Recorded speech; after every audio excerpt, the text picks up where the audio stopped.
لاحق میں مشکل خیشہ کا داغ لے کے چلے، اندھیری قبر سنی تھی چراغ لے کے چلے، تیرے غلاموں کا نقش قدم ہے راہ خدا، وہ کیا بہک سکے تو یہ سراغ لے کے چلے۔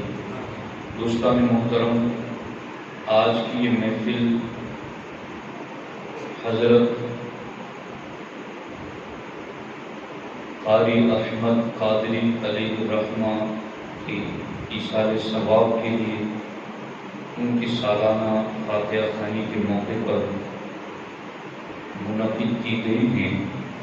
اللہ رب العزت کی بارگاہ میں دعا ہے، اللہ رب العزت ان کو کروڑ کروڑ جنت کی بہاریں نصیب فرمائیں اور اللہ رب العزت ان کے درجات بلند فرمائیں۔ جن ساتھیوں نے انہیں یاد رکھا اور ایک آل رسول بھی ہیں، وہ ایک عظیم ثنا خان بھی ہیں اور نہایت پرہیزگار متقی شخص تھے۔ میں نے انہیں ممبئی کے سالانہ اجتماع میں بہت قریب سے دیکھا اور سنی دعوت اسلامی کے مرکز اسماعیل حبیب مسجد پر بھی میں نے انہیں دیکھا کہ جب مرکزی خطاب ہو جاتا اس کے بعد سید احمد صاحب جاتے ہوئے لوگوں کو دونوں ہاتھ پھیلا کر روکا کرتے تھے اور پھر انہیں ایک ساتھ ایک جگہ اکٹھا کر کے کچھ نہ کچھ دعائیں یاد کراتے تھے۔ تو یقیناً ایک نسب کی شرافت کے ساتھ ساتھ حسب اور تقوی اور پرہیزگاری میں بھی اللہ نے ان کو بہت بلندی عطا کی تھی۔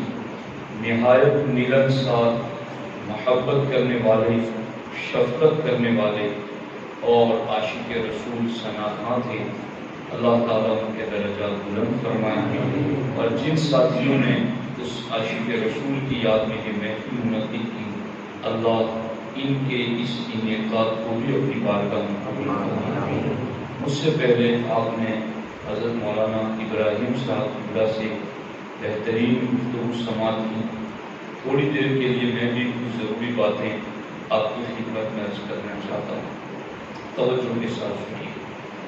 آج اس وقت اور اس وقت سے 5-10 سال پہلے آپ پوری دنیا میں مسلمانوں کے حالات پر غور کریں تو صرف ہندوستان میں نہیں بلکہ شام جو کہ ابدالوں کی سرزمین ہے، عراق جو کہ ولیوں کی سرزمین ہے، لیبیا، چیچنیا، افغانستان، پاکستان اور ان کے علاوہ دنیا کے خطے پر موجود اسلامی ممالک کو آپ دیکھیں گے تو ایک لمبا عرصہ ہو گیا جب سے ہم نے شعور کی آنکھ کھولی ہے، تب سے ہم قوم مسلم کا خون بہتے ہوئے دیکھ رہے ہیں۔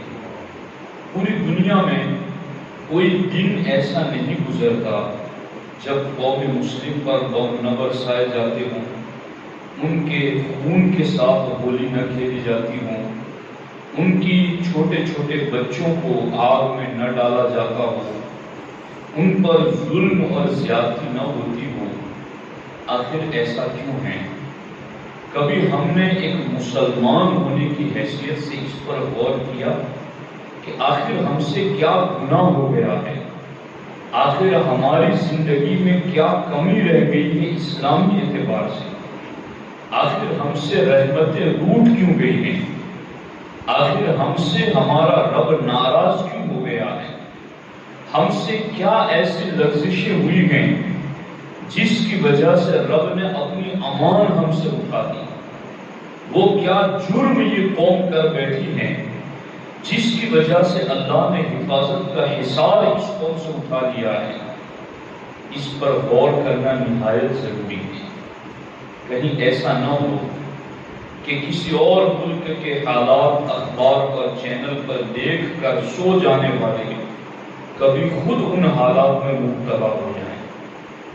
چونکہ جو قوم نصیحت نہیں پکڑتی پھر انہیں عذاب نصیحت دیتا ہے، جو قوم عبرت نہیں پکڑتی پھر اس قوم کو عذاب کا ایک نمونہ اور حوالہ بنا دیا جاتا ہے، پھر لوگ مثال دیتے ہیں کہ دیکھو فلاں بستی کیسے تباہ کر دی گئی، فلاں قوم کیسے تباہ کر دی گئی، تو آخر وہ کیا چیز ہے جس کی وجہ سے رحمتیں اٹھ جاتی ہیں؟ وہ کیا ہے جس کی وجہ سے امان اٹھ جاتی ہے؟ وہ کیا ہے جس کی وجہ سے حفاظت کا پہرا اٹھ جاتا ہے؟ وہ کیا ہے جس کی وجہ سے ظالم مسلط کر دیے جاتے ہیں؟ وہ کیا ہے کہ جس کی وجہ سے برکتیں اٹھ جاتی ہیں؟ وہ کیا ہے جس کی وجہ سے دلوں سے پیار، محبت، اخوت ختم ہو جاتی ہے؟ میں نے اس کو تلاش کیا احادیث میں، خدا کی قسم آپ یقین کریں اس چیز پر کہ یہ اثرات جتنے بھی برے اس قوم پر مسلط ہو چکے ہیں یہ گناہوں کے برے اثرات ہیں، یہ بدعمالیوں کے برے اثرات ہیں۔ آپ کو پتا ہے غذاؤں کے اپنے اثرات ہوتے ہیں، دواؤں کے اپنے اثرات ہوتے ہیں۔ آپ زہر کھائیں گے موت کا اثر آپ پر ظاہر ہو جائے گا، آپ تریاق استعمال کریں گے تو اس سے زہر کا اثر ختم ہو جائے گا۔ کوئی غذا ایسی ہے جو جسم کو صحت عطا کرے اور کوئی غذا ایسی ہے جو جسم کو زوال اور فنا کر دیتی ہے۔ غذا کا اپنا اثر ہوتا ہے، اسی طرح دواؤں کا اپنا اثر ہوتا ہے۔ اسی طریقے سے انسان کے جسم سے جو حرکتیں ہوتی ہیں، یعنی جو بولتا ہے اس کا بھی ایک اثر ہے، اور جو پریکٹیکل ہاتھوں کے ذریعہ کوئی کام کرتا ہے اس کا بھی ایک اثر ہوتا ہے۔ اگر انسان اسی زبان سے کسی کو گالی بول دے تو اچھا خاصا دوست بھی دشمن بن جائے۔ یہ ایک لفظ کا اثر پیدا ہوا کہ سامنے والا بندہ دشمن ہو گیا، اور اگر آپ نے اسی زبان سے کسی کے لیے دعائیہ کلمات نکال دیے تو دشمن بھی دوست بن جائے گا۔ یہ زبان سے نکلنے والے جملوں کا ایک اثر ہے جو سامنے والے پر مرتب ہوتا ہے۔ ایک لفظ بولا تو دوست دشمن بن گیا، دوسرا لفظ بولا تو دشمن بھی دوست بن گیا۔ آپ نے کسی کو مکہ دکھایا تو وہ آپ پر غصہ ہو گیا، یہ مجھے مکہ دکھایا۔ آپ کی اس حرکت سے اس میں ایک اثر پیدا ہوا ناراضگی کا، اور اگر آپ نے یوں کر کے ہاتھ کسی کے سامنے جوڑ دیے تو بھی اثر پیدا ہوگا، اس کے دل میں نرمی کا اثر پیدا ہوگا۔ کیا پتا چلا؟ زبان سے نکلنے والے جملوں کا بھی ایک اثر ہے، اور انسان کے جسم سے ہونے والی حرکتوں کا بھی ایک اثر ہے۔ جب اس بات کو آپ سمجھ چکے تو آگے یہ سمجھیے، اسی طریقے سے گناہوں کے بھی اپنے اپنے اثر ہوتے ہیں۔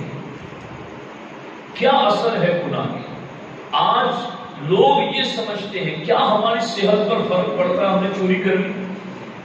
کیا ہماری صحت پر فرق پڑتا ہے اگر ہم نے زنا کر لیا؟ کیا ہماری طبیعت پر اثر پڑتا ہے اگر ہم نے جوا کھیل لیا؟ کیا ہماری صحت پر فرق آ گیا اگر ہم نے جھوٹ اور گالی بول دی زبان سے؟ لوگ سمجھتے ہیں اس کا کوئی اثر نہیں ہے، لیکن میں سمجھتا ہوں یہ جو سمجھ رہے ہو کہ اثر نہیں ہے، یہ سمجھنا ہی بتا رہا ہے کہ دل پر اثر بہت کچھ ہو چکا ہے۔ دل اگر سفید ہوتا تو تمہیں محسوس ہوتا کہ مجھ سے کچھ غلطی ہوئی ہے۔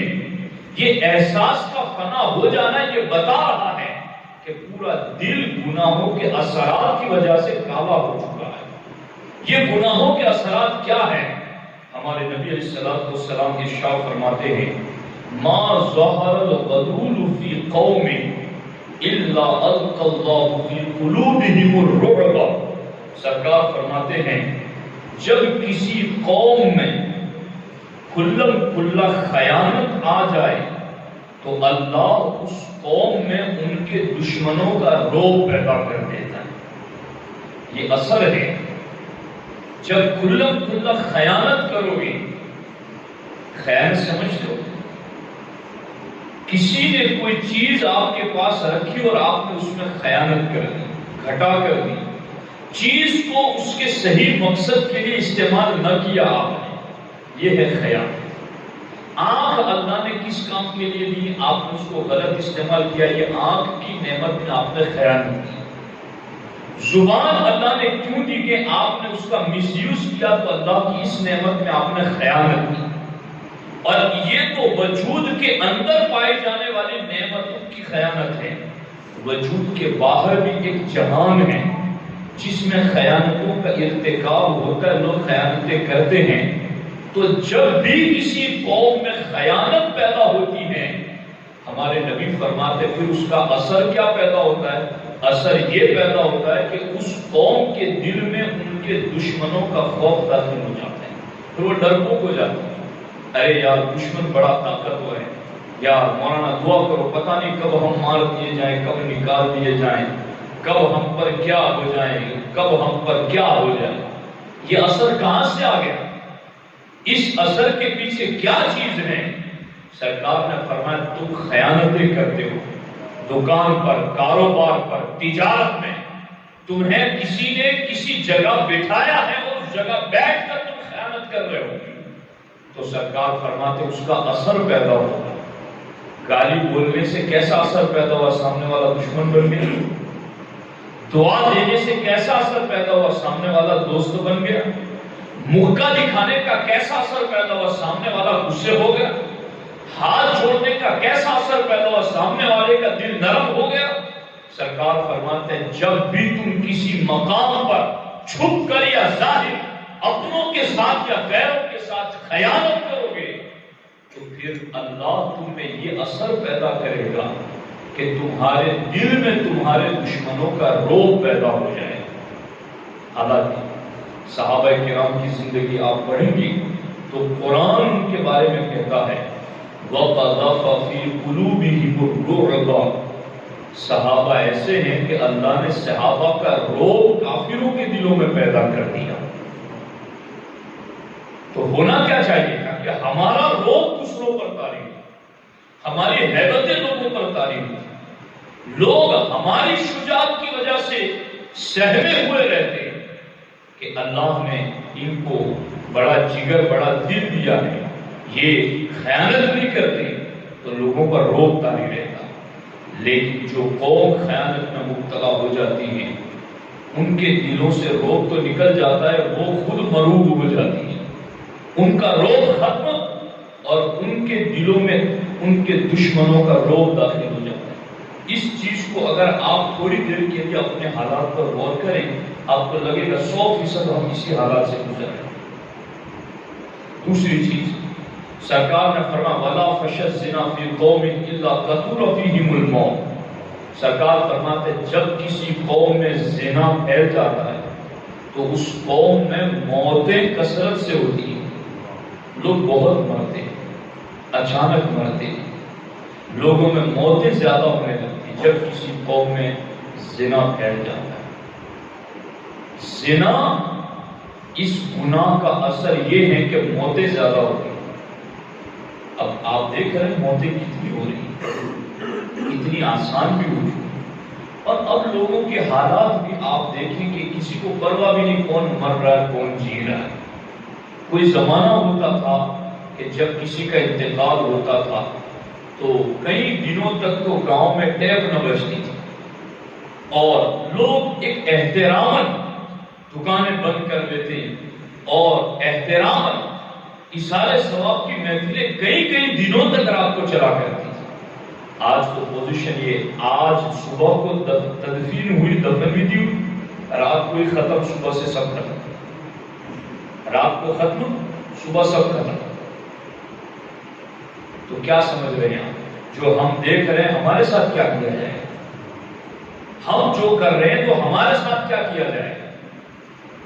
وَلَا فَشَ الزِّنَا فِي قَوْمٍ إِلَّا كَثُرَ فِيهِمُ الْمَوْتُ. جس قوم میں زنا پھیل جائے گا اس میں موتیں زیادہ ہوگی.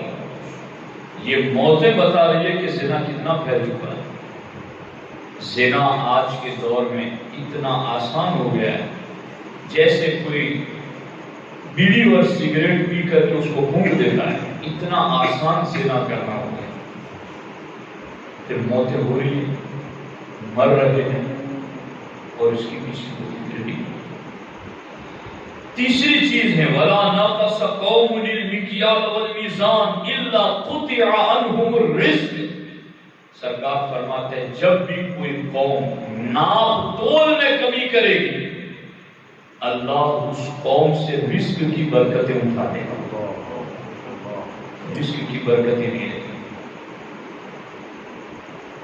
جس قوم میں ناپ تول میں کمی ہوگی، دیکھ لیجیے آپ دکانوں کے حالات دیکھ لیجیے، ناپنے تولنے والوں کو دیکھ لیجیے آپ، تجارت کرنے والوں کو دیکھ لیجیے۔ اور افسوس کا مقام یہ ہے کہ ڈنڈی مارنے والے اپنے آپ کو عقل مند سمجھتے ہیں۔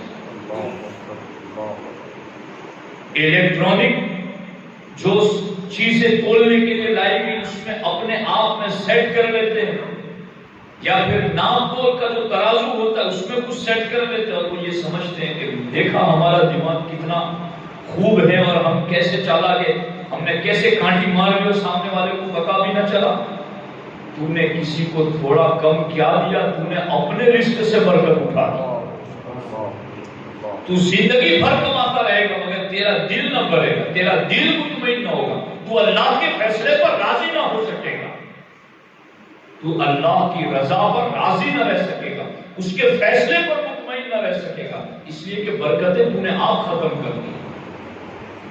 تو جو ناپ تول میں کمی کرتے ہیں، سرکار فرماتے اس کا اثر یہ ہے کہ ان کے رزق سے برکت ختم۔ اب لوگ ہمیں کیا کہتے ہیں، جو بھی ہمیں ملتے ہیں دعا کرو مولانا کاروبار میں برکت، رزق میں برکت، کر کیا رہے ہیں جی ہم ڈنڈی مار رہے ہیں، ہم ناپ تول میں کمی کر رہے ہیں۔ اب کون سا مولانا ایسا ہے جو حضور سے بڑھ کر کے تمہیں نسخہ دے سکے؟ سرکار نسخہ دے کر گئے کہ تمہیں برکت لانی ہے تو ناپ تول میں کمی نہ کرو، پورا بھر کر کے۔ ویل للمطففین، ویل ہے ایسے ناپ تول میں کمی کرنے والوں، جہنم کی خبر دی گئی ہے ایسے شخص۔ یہ ناپ تول میں کمی کا اثر ہے کہ رزق سے برکت اٹھ جاتی۔ سرکار دو علیہ وسلم فرماتے وَلَا حَكَمَ قَوْمٌ بِغَيْرِ حَقٍّ إِلَّا فَشَا فِيهِمُ الدَّمَ۔ سرکار فرماتے جب بھی کوئی قوم ناحق فیصلہ کرتی ہے تو اس قوم میں قتل اور خونریزی پیدا ہو جاتی ہے۔ یہ ناحق فیصلے کا اثر ہے کہ قوم میں قتل اور خونریزی پیدا ہو جاتی ہے۔ کیا افسوس کا مقام یہ نہیں، ہر گاؤں میں توجہ رکھی میری طرف، بات میں نے ایسے بھی کم کرنی ہے، جب ہر گاؤں میں ہر علاقے میں کچھ بزرگ ایسے ہوتے ہیں جنہیں لوگ فیصلہ کرنے بلاتے ہیں، میاں بیوی کا جھگڑا ہو جائے، پڑوسی کا معاملہ ہو جائے، کھیتی باڑی کا مسئلہ ہو جائے، دو بھائیوں کا مسئلہ ہو جائے، لوگ انہیں بلاتے ہیں اور ان کے فیصلے پر لوگ تسلیم کرتے ہیں، رضامند ہوتے ہیں۔ میں کہتا ہوں ہر جگہ کے رہنے والے وہ مسلمان بڑھاپے کی وجہ سے اور بڑے ہونے کی وجہ سے اگر اللہ نے آپ کو یہ عزت دی ہے تو کیا آپ وہ فیصلہ سناتے ہیں جو اللہ و رسول کا فیصلہ ہے؟ کیا آپ وہ بات رکھتے ہیں جو اللہ و رسول کو پسند ہے؟ آپ تو کبھی کبھی یوں کرتے ہیں کہ تم نے یہ نہیں مانا تو پھر میں بھی اس کے ساتھ کھڑا ہوں، یہ سمجھ لینا۔ ظالم کے ساتھ آپ کھڑے رہ کر فیصلہ کرنے کی بات کر رہے ہیں، پھر قوم میں فساد نہیں ہوگا تو کیا ہوگا؟ جو قوم ناحق فیصلہ کرتی ہے سرکار فرماتے اس قوم میں قتل و خونریزی ہوگی۔ آپ کو اللہ نے بزرگی کی وجہ سے عزت دی ہے، آپ ناحق فیصلہ کر رہے ہیں، میاں بیوی کا ہو، دو بھائیوں کا ہو، پڑوسیوں کا ہو، دو جائیداد کا فیصلہ، آپ ناحق فیصلہ کیسے کر رہے ہیں؟ آپ قتل کو دعوت دے رہے ہیں، آپ فساد کو دعوت دے رہے ہیں، آپ خونریزی کو دعوت دے رہے ہیں، اس لیے کہ جب بھی قوم میں ناحق فیصلہ ہوگا سرکار فرماتے اس قوم میں فساد ضرور پیدا ہوگا۔ ہمارے آقا علیہ السلام فرماتے ہیں پانچویں چیز یہ ہے وَلَا خَطَرَ قَوْمٌ بِالْعَهْدِ إِلَّا سُلِّطَ عَلَيْهِمُ الْعَدُوُّ۔ اللہ کے رسول علیہ السلام فرماتے ہیں کہ جو قوم وعدہ خلافی کرنے لگے تو اس قوم پر ان کے دشمن کو غالب کر دیا جاتا ہے۔ جو قوم وعدہ خلافی کرنے لگے اس قوم ان کے دشمن کو غالب کر دیا جاتا ہے۔ آج اگر دشمن ہم پر غالب ہے تو ہمیں سوچنا چاہیے کہ کہیں ہم نے اللہ کا وعدہ تو توڑ نہیں دیا؟ کہیں ہم نے اپنے نبی کا وعدہ تو نہیں توڑ دیا؟ کہیں اپنے بزرگوں کا وعدہ تو نہیں توڑ دیا؟ اس لیے کہ جب بھی کوئی قوم وعدہ توڑتی ہے تو اللہ اس قوم پر ان کے دشمن کو مسلط کر دیتا ہے۔ یہ 5 گناہ ہیں جن کے یہ 5 برے اثر ہیں۔ اب میں نے جو کہا تھا اس کو سن لو پھر سے، کہ پوری دنیا عراق، شام، سیریا سے لے کر ہندوستان تک اگر قوم مسلم کا خون بہہ رہا ہے، اگر قوم جانوروں کی طرح ذبح ہو رہی ہے، اگر قوم بارود اور بم میں بھونی جا رہی ہے، تو کہیں ایسا تو نہیں کہ ان گناہوں کے اثرات بد میں ہم مبتلا ہیں؟ کہیں ایسا تو نہیں کہ زنا کی کثرت کی وجہ سے موتیں زیادہ ہوتی ہے؟ کہیں ایسا تو نہیں کہ ناپ تول کی کمی کی وجہ سے رزق سے برکت اٹھا دی گئی؟ کہیں ایسا تو نہیں کہ ناحق فیصلوں کی وجہ سے خون بہایا جا رہا ہے؟ کہیں ایسا تو نہیں کہ ہم نے وعدہ توڑ دیا اس لیے ہم پر دشمن کو غالب کر دیا؟ میں تو پوچھتا ہوں کہ ہمارے نبی کا فرمان سچ ہے، لوگ اس لیے ذلیل ہو رہے ہیں، ان عذابوں میں اس لیے مبتلا ہے کہ انہوں نے یہ گناہ کیے ہیں جن کے اثرات بد نے انہیں آج اس دہانے پر لا کر کھڑا کر دیا۔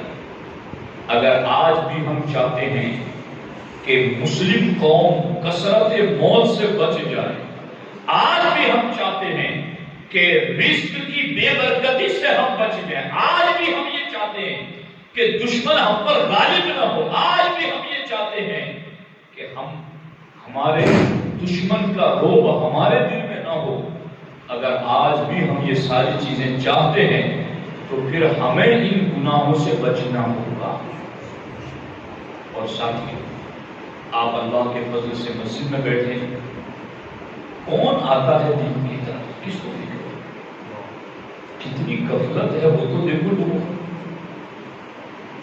سیدنا شفیق بلخی رحمۃ اللہ علیہ فرماتے ہیں میں نے جھوٹے بھی عجیب قسم کے دیکھے ہیں، وہ یہ کہتے ہیں کہ ہم اللہ کے بندے ہیں مگر غلاموں والا کام نہیں کرتے، اپنی طبیعت سے کرتے ہیں، آزادوں والا کام کرتے ہیں۔ یہ جھوٹ بول رہے ہیں جو کہہ رہے ہیں کہ ہم اللہ کے بندے ہیں، بندے ہیں تو بندوں والا کام کیوں نہیں کرتے؟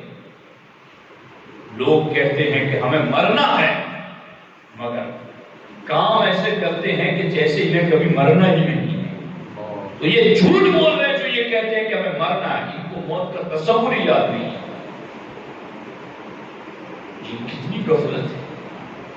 میں سرکار دو عالم صلی اللہ علیہ وسلم کی بارگاہ میں ایک شخص حاضر آئے اور انہوں نے کہا یا رسول اللہ صلی اللہ علیہ وسلم، میں مرنے کو پسند نہیں کرتا، میں مرنا نہیں چاہتا، مجھے موت ناپسند ہے۔ سرکار نے فرمایا تیرے پاس مال ہے؟ کہاں ہے؟ تا پھر آگے بھیجنا شروع کر دے۔ سرکار فرماتے جس کا پہلے سے کچھ بھیجا ہوا ہوگا تو جہاں جس کا کچھ ہوتا ہے وہاں جانے سے بندہ پریشان نہیں ہوتا، بلکہ اس کے لیے تو وہ خوش ہو جاتا ہے کہ مجھے وہاں جانا ہے جہاں میرا سب کچھ ہے۔ جس نے ہر بار سبحان اللہ، الحمدللہ، اللہ اکبر، لا الہ الا اللہ پڑھ پڑھ کر کے جنت میں درختوں کے باغ لگا دیے ہو، پھر وہ غمزدہ نہیں ہوتا، وہ تو خوش رہتا ہے کہ میں نے تو اپنے باغوں میں جانا ہے، فی جنات و عیون، میں نے تو باغوں میں اور چشموں میں جانا ہے۔ اسے پتا ہوتا ہے میں نے عبادتوں کا نور بھیجا ہے، مجھے قبر میں اندھیرے میں نہیں نور میں جانا ہے۔ اسے پتا ہوتا ہے میں نے صدقات، زکات، نیک اعمال کیے ہیں تو مجھے تو اپنے گھر جانا ہے جہاں میں بھیج چکا ہوں۔ سرکار فرماتے تمہیں جانا پسند نہیں ہے تو بھیجنا شروع کر دو، جس کا جہاں ہوتا ہے اس کا وہاں دل لگتا ہے۔ یہ سرکار کے جملے ہیں، حدیث پاک کا ترجمہ، جس کا جہاں ہوتا ہے اس کا وہاں دل لگتا ہے۔ تم یہاں سب کچھ رکھو گے تو پھر یہاں ہی دل لگا رہے گا، وہاں جانے کا جی نہیں چاہے گا۔ بھیجو وہاں پر عبادتوں کر لو، بھیجو وہاں پر تلاوت قرآن کر لو، بھیجو وہاں پر زکات، صدقات، خیرات دین کی راہ میں قربان کرنے کا نور، انشاءاللہ وہاں جہان آباد ہوگا تو پھر موت سے ڈر نہیں لگے گا۔ سرکار فرماتے وہاں بھیج دو گے تو پھر وہاں جانے کے بھی تمہارا جی لگ جائے گا۔ بڑی غفلت تاریخ ہوگی اور بہت زیادہ غفلت میں ہوتا ہے، موت یاد نہیں۔ تو یہ چیزیں ہیں جن کے اثرات بد قوم پر مرتب ہو رہی ہیں۔ اب میں آپ کو بتاؤں، ایک دو اثرات بتا کر گفتگو ختم کرتا ہوں، دھیان سے سنیں۔ قرآن مجید میں اللہ رب العزت نے اس چیز کو ذکر فرمایا، حضرت موسیٰ علیہ السلام ہزاروں کا لشکر لے کر قوم جبارین سے مقابلے کے لیے نکلے۔ اب دشمن حضرت موسیٰ علیہ السلام کی قوم کو دیکھ کر خوف زدہ ہے، لیکن انہوں نے پلان بنایا کہ موسیٰ کلیم علیہ السلام کے لشکر کو ناکام کیسے کیا جائے۔ بلعام بن باورا کے پاس گئے، اس نے ترکیب بتائی کہ تم اپنی نوخیز لڑکیوں کو موسیٰ علیہ السلام کی فوج میں داخل کر دو، اگر ایک بندے نے بھی موسیٰ علیہ السلام کی قوم میں سے زنا کر لیا تو وہ تم پر فتح نہیں پا سکتا۔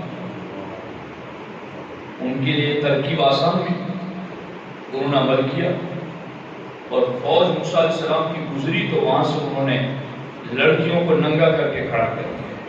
ایک بنی اسرائیلی ایک لڑکی کو گود میں اٹھا کر حضرت موسیٰ علیہ السلام کے پاس گیا، مجھے زنا کی اجازت دی تھی، حضرت موسیٰ علیہ السلام نے اسے باہر کر دیا۔ ایک شخص نے زنا کیا، قرآن کہتا ہے یتیمون، کہ وہ 40 سال تک میدان تیہ میں موجود رہے، انہیں باہر نکلنے کا رستہ نہ ملا، جبکہ ان کے ساتھ حضرت موسیٰ علیہ السلام بھی موجود ہیں۔ ایک شخص زنا کرے تو اس کا یہ اثر مرتب ہوتا ہے۔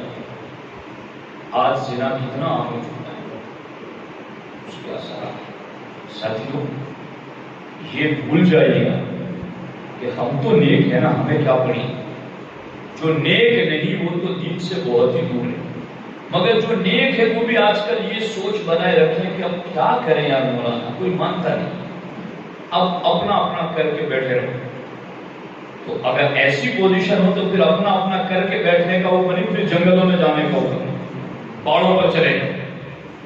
اگر تمہیں یہ پوزیشن لگ رہی ہے تو پھر آبادی چھوڑو، پھر جنگلات کا رخ کرو، اور اگر بستی میں تمہیں رہنا ہے تو پھر تمہیں دین و سنیت کا کام کرنا ہے۔ کسی بھی صورت میں ہار نہ مانو، بدی کے مقابلے میں جنگ لڑتے رہو، گناہ کے خلاف نور ایمان پھیلاتے رہو۔ گناہ اگر اپنی ظلمتیں بکھیر رہا ہے تو ایمان اپنا جلوہ کیوں نہ دکھا۔ اس لیے یاد، اگر آپ نے یہ تصور کر لیا کہ ہم نے کہ تو مولانا اب ہم کچھ نہیں کریں گے، میں اس پر آپ کو ایک حدیث پاک ذکر کروں جو حضور الشریعہ بخاری شریف میں ذکر کرتا ہوں، صحیح بخاری شریف کی ایک مثال دی ہے ہمارے نبی نے، اور آنکھیں کھولنے کے لیے کافی ہیں۔ جو برے ہیں ابھی ان سے تو بات ہی نہیں کر رہا ہوں میں، جو آپ لوگ نماز پڑھ رہے ہیں، دین کی محفل میں اتنا شوق رکھ کر بیٹھتے ہیں، میں آپ سے بات کر رہا ہوں۔ اگر آپ کا یہ مزاج ہے کہ بس ہم نماز پڑھ رہے ہیں، ہم کسی کو دعوت نہیں دیں، ہم زنا سے بچیں، کسی کو بچانے کے لیے ہم دوڑ دھوپ نہیں کریں، بس اپنا بچاؤ باقی کچھ نہیں، تو سنو اس کا نتیجہ کیا ہوگا۔ سرکار دو عالم صلی اللہ علیہ وسلم نے فرمایا، میرے صحابہ یوں سمجھو کہ ایک سمندر کے کنارے کشتی ہے، اور اس کشتی میں سوار ہونے کے لیے کچھ لوگ آئے، اور ان لوگوں میں کچھ نیک بھی ہیں کچھ برے بھی ہیں۔ نیک لوگوں نے یہ کہا کہ ہم کشتی کے اوپری منزل میں رہیں گے، برے لوگوں نے کہا ٹھیک ہے ہم نیچے رہیں گے۔ اب یہ برے لوگوں کو جب پانی پینے کے لیے پیاس کی ضرورت ہوتی، پانی کی ضرورت ہوتی، تو یہ فوراً اوپر والوں کا دروازہ کھٹکھٹاتا، ہمیں پانی چاہیے۔ اوپر والوں نے، یہ حدیث پاک کا خلاصہ ہے، اوپر والوں نے کہا کہ یہ برے ہیں، بار بار ہمارے پاس آ رہے، دروازہ بند کر دو، ان کو پانی دینے سے منع کر دو۔ اب انہوں نے دروازہ بند کیا تو نیچے والے تو ایسے ہی فاسق و فاجر تھے، جری تھے، انہوں نے فوراً کلاڑا ہاتھ میں اٹھایا اب وہ اوپر سے پانی نہیں دیں گے تو ہمارے نیچے بھی تو پانی ہی نہیں، ایک تختہ اکھیڑیں گے نیچے سے پانی آ جائے گا، پھیلیں گے جی۔ جیسے ہی انہوں نے کلاڑا لے کر کے تختہ توڑنا چاہا، اوپر والوں کو پتا چلا، بھاگ کیا ہے دروازہ کھولا، ان کا ہاتھ پکڑ لیا کہ کلاڑی سے تختہ نہ اکھیڑنا، ہم پانی دیں گے تمہیں۔ سرکار نے فرمایا اگر وہ اس برے کا برائی کرنے سے ہاتھ نہ پکڑتے اور تختہ توڑ دیتے ہو تو وہ بھی ڈوب جاتے، اوپر والے بھی ڈوب جاتے، پوری کشتی ڈوب جاتی۔ آج اگر ان زانیوں کے خلاف ہم نے کام نہ کیا، ان کو زنا سے بچانے کی کوشش نہ کی، آج یہ ناپ تول میں کمی کرنے والوں کو ہم نے دین نہیں سمجھایا، آج یہ ناحق فیصلہ کرنے والوں کو اگر ہم نے نہیں سمجھایا، آج یہ خیانت کرنے والوں کو خیانت سے ہم نے بچانے کی کوشش نہیں کی، تو کیا آپ سمجھ رہے ہیں کہ جو آگ پڑوسی کے گھر میں لگی ہے وہ آپ کے گھر تک نہیں آئے گی؟ یہ نیچے والے ڈوبتے کشتی میں تو اوپر والے بھی ڈوب جاتے۔ یہ آگ 10ویں گھر میں لگی ہے، وہیں بجھانے کی کوشش کرو، ورنہ وہ جلتے جلتے آپ کے گھر تک پہنچ جائے گی، آپ کی اولادیں اور آپ کی نسلیں بھی پھر ان گناہوں میں مبتلا ہو جائے گی جن گناہوں میں آج کسی کو آپ مبتلا دیکھ کر خاموش ہیں۔ اس لیے ہم پر لازم ہے ان گناہوں کے روک تھام کے لیے کام کریں۔ ایک دن میں مجھے خوشی ہے کہ میں ایک لمبے عرصے کے بعد یہاں مسجد میں کسی موقع پر حاضر آیا، لیکن یہ کام ایک دن کا نہیں، مسلسل ہونا چاہیے، مسجد میں نہیں ہر محلے میں ہونا چاہیے، ہر علاقے میں ہونا چاہیے۔ اور ساتھیوں میں کچھ سستی دیکھ رہا ہوں، شاید میں آپ ہی لوگوں کو کہہ رہا ہوں، آپ کو بھی احساس ہو رہا ہوگا کہ ہم ہی کو کہہ رہے ہیں، بیدار ہو اپنے کام کے لیے پھر لگ جائیں۔ حالات ہمارے دلوں پر ایسی دھول ڈالتے ہیں کہ ہمارے دل زنگ آلود ہو جائیں۔ نیتوں کو صاف رکھیں، اللہ اور رسول کی رضا کے لیے، محض دین و سنیت کی حفاظت کے لیے اگر ہم یہ کام کریں گے تو انشاءاللہ اللہ نیکی کا اثر بھی ضرور پیدا فرمائے گا۔ اب یہاں میں 2 حدیثیں عرض کر کے گفتگو کو ختم کرتا ہوں۔ یہ جو سرکار دو عالم صلی اللہ علیہ وسلم نے فرمایا کہ جس قوم میں ناپ تول میں کمی پیدا کرتے ہیں برکتیں اٹھ جاتی ہیں، اس حوالے سے صرف 2 روایتیں عرض کرتا ہوں۔ سیدنا مالک بن دینار رضی اللہ تعالیٰ عنہ فرماتے ہیں کہ میں ایک پڑوسی کے پاس اس کے انتقال کے وقت گیا، سکرات کا عالم تھا، اس کے پاس گیا، اور جب میں اس کے پاس گیا تو اس نے مجھے دیکھ کر کہا اے مالک بن دینار، اس وقت مجھے اپنے سامنے آگ کے 2 پہاڑ نظر آ رہے ہیں،